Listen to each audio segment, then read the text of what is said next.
Now, as Leanne mentioned at the outset, there's an opportunity for any who would like to have a story, a memory to share briefly. If you would like to come forward and share that at this time, you're welcome to do that.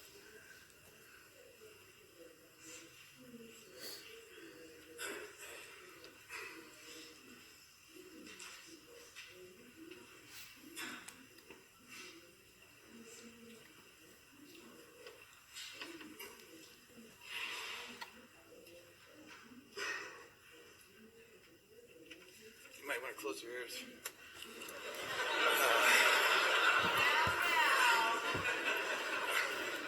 I can take it.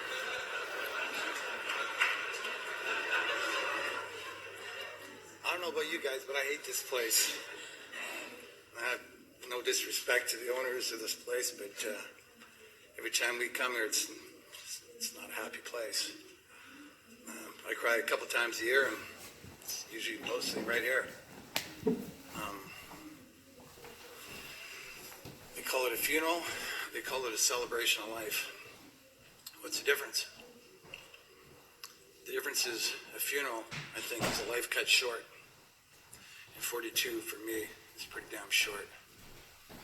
Celebration of life is, hey, you guys lived a long life, done everything you want to do, and we can celebrate about it. I know about almost everybody here, but a handful of people, and the irony of the whole thing is, last time I saw 50% of you was right here. I think that's bullshit personally, but that's where life is nowadays. And my family at home, we don't have family reunions anymore. We have funerals. We have celebrations of life. When we go on, we shake each other at the door, and I look at my cousins and I go, I guess I'll see you next funeral. Yeah, that's the way it is. They say you always remember where you were when you heard something that was important to you in life. For me, I'm aging myself here, I remember where I was when Elvis died. I remember where I was when Michael Jackson died.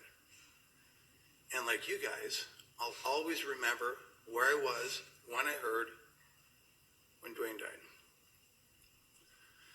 And let's fast forward to 2000.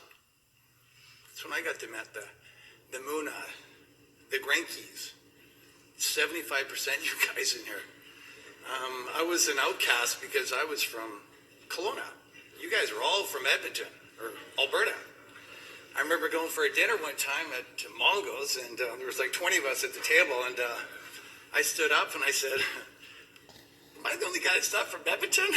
Yeah, apparently I was. And I took that as a compliment because you guys took me in, and you know, I look around here and I see all the faces that I know, and Moonahs was responsible, and Granky, and you know, the rest of you guys that we all hung out together, and that was a great time.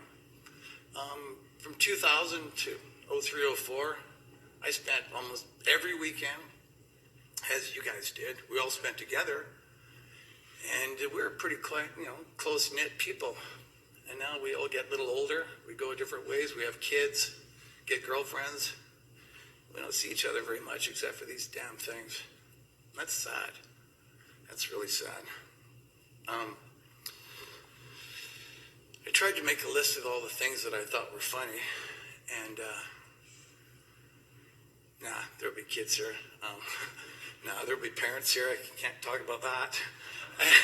And then I find out this guy's here. It's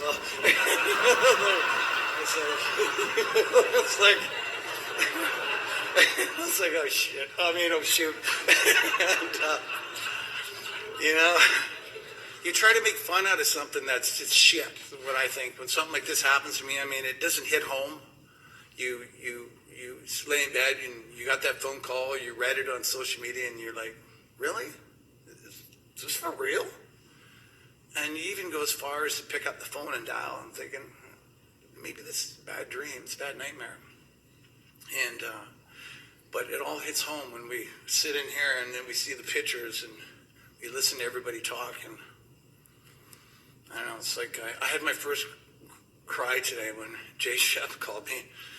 I'm like, I thought I held it together. And he says, brother, I love you. And I said, I love you too. And then I had to cry, because then it hits home. Now, I know Dwayne, his closest family in Edmonton, or closest here, was the Sheps. The Sheps were, their dad was his dad that was close to here, and being a pastor and that, it meant a lot, and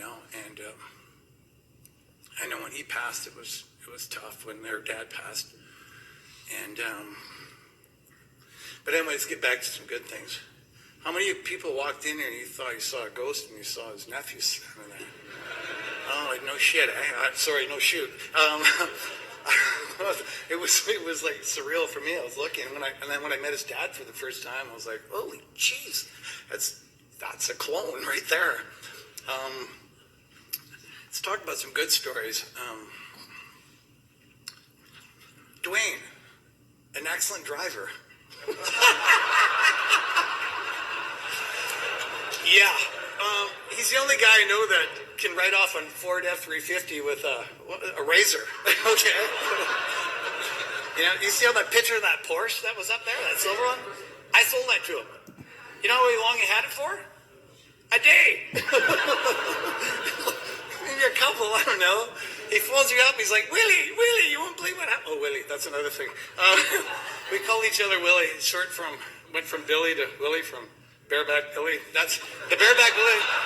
That had to be from the cowboy thing from the Stampede. I tell everybody.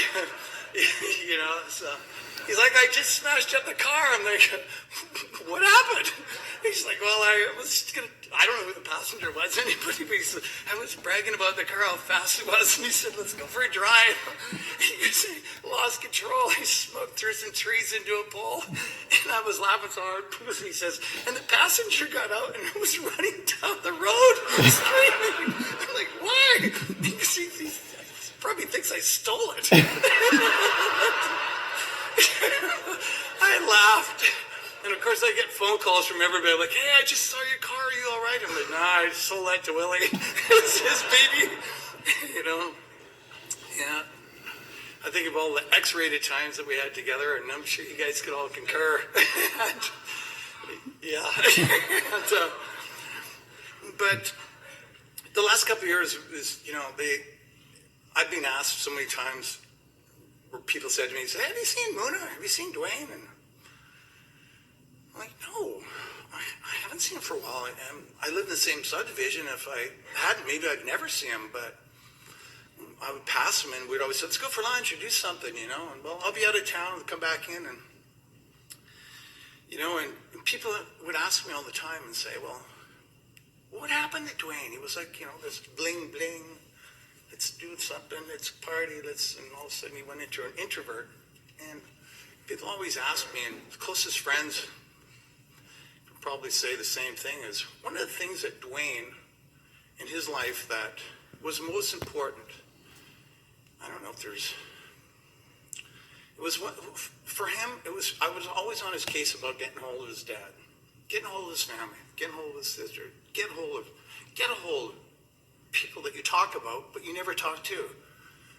And it kind of pissed me off a little bit that he wouldn't reach out, and I finally had it out with him one day, and I said, listen, your dad's getting old.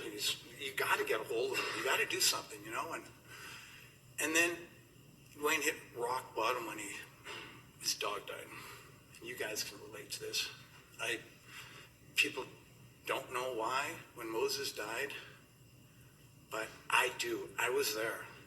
And people that were around him know, Mike knows, and everybody handles things differently. And for Dwayne, he never recovered from that dog dying. I didn't quite understand what it was, but all you have to do is look at his Facebook profile pic to understand how much that dog meant to him. And when his dog died, I plaqued a picture of the Rainbow Bridge, and I gave it to him. And I said, you know what? And we cried together, and I said, you know what? One day I'm going to face the same crap shit, And whether what you believe in or not, I truly hope that Dwayne is right now crossing that Rainbow Bridge meeting Moses. And I hope he's happy. That's all I can say.